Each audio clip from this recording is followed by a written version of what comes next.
Ready to move in premium triplex villas at Bachapalli APR Projects. కొట్టే సాయిని శ్రీకాళహస్తిలో ఆ see ఎవరు చెంపదెబ్బ కొడితే నాకు చాలా కదిలిపోయింది. నిరసనకు కూడా మీకు చెప్పడానికి వీలు లేదంటే నేను ఢిల్లీకి వెళ్తా వచ్చాను.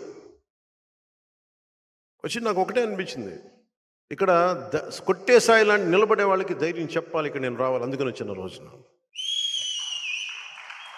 ఇది ఎందుకు చెప్తున్నానంటే మనందరం సమిష్టిగా ఆలోచించకపోతే కొంతమంది చేతిలోకి అధికారం ఉండిపోద్ది. మనలో మనం కొట్టుకుంటా ఉన్నాం, మనలో మనం విడిపోతూ ఉన్నాం. నాయకుడు ఎవరని కాదు, మన సమూహానికి పనిచేసేవాడా కాదా, రాయలసీమ ప్రాంతానికి న్యాయం చేసేవాడా కాదా, అదే చూడండి.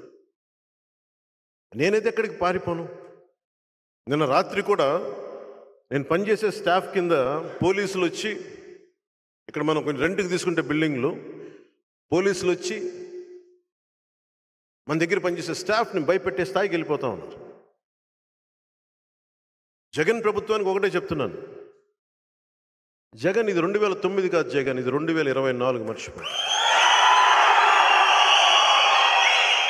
మీకు చెప్తున్నాను, ముఖ్యంగా మీరందరూ రాయలసీమ ప్రాంతం నుంచి వచ్చారు కాబట్టి చెప్తున్నా, నేను ప్రాణాలకు తెగించే వచ్చాను రాజకీయాల్లోకి.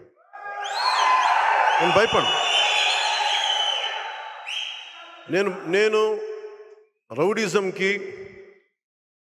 గుండాలకి, దాష్టీకాలు చేసే వాళ్ళకి నేను భయపడే వ్యక్తిని కాదు. కాకపోతే మూర్ఖంగా వెళ్ళిపోయి, ఏ వ్యూహం లేకుండా వెళ్ళిపోయి ప్రాణాలు అర్పించుకున్న అజ్ఞానిని కూడా కాదు. మూర్ఖంగా వెళ్ళిపోయి, మొండి పట్టుతో వెళ్ళిపోయి గొడవ పెట్టుకోవడం కాదు, వ్యూహంతో గొడవ పెట్టుకోవాలి. మీరు కలిసికట్టుగా గొడవ పెట్టుకోవాలి, సమిష్టిగా గొడవ పెట్టుకోవాలి. మనల్ని తన్ని తగలేసే వాళ్ళని బయటికి తన్ని తగలేసే వరకు మనం పోరాడాలి. మన దగ్గరికి వచ్చి చెప్పొద్దు, ఈయన ఎమ్మెల్యే, వైసీపీ ఎమ్మెల్యే. నిజంగా వైసీపీ ప్రజాస్వామ్యబద్ధమైన పార్టీ అయితే, పార్టీ కోసం నిలబడ్డ వ్యక్తి, నువ్వు ఎంత ఎమ్మెల్యే అవు, ఆ కర్నూలు చెందిన ఎమ్మెల్యేను ఎమ్మెల్సీ ఆయన కూడా చెప్తా ఉన్నారు, నీకు పూర్తిగా నువ్వు ఎమ్మెల్యే అవ్వు, నీకు బ్లూ లైట్ కార్ ఇస్తాం, నీకు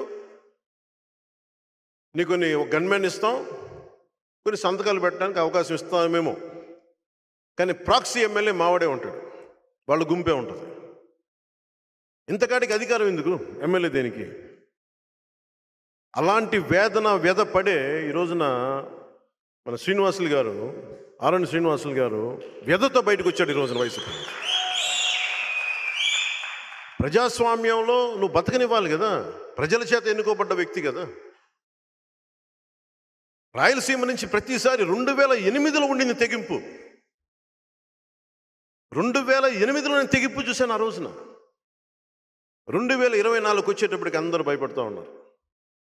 ఆ భయం అనే ఇనప తెరల్ని పగలగొట్టుకొని ఈ రోజున శ్రీనివాసులు గారు వచ్చారు.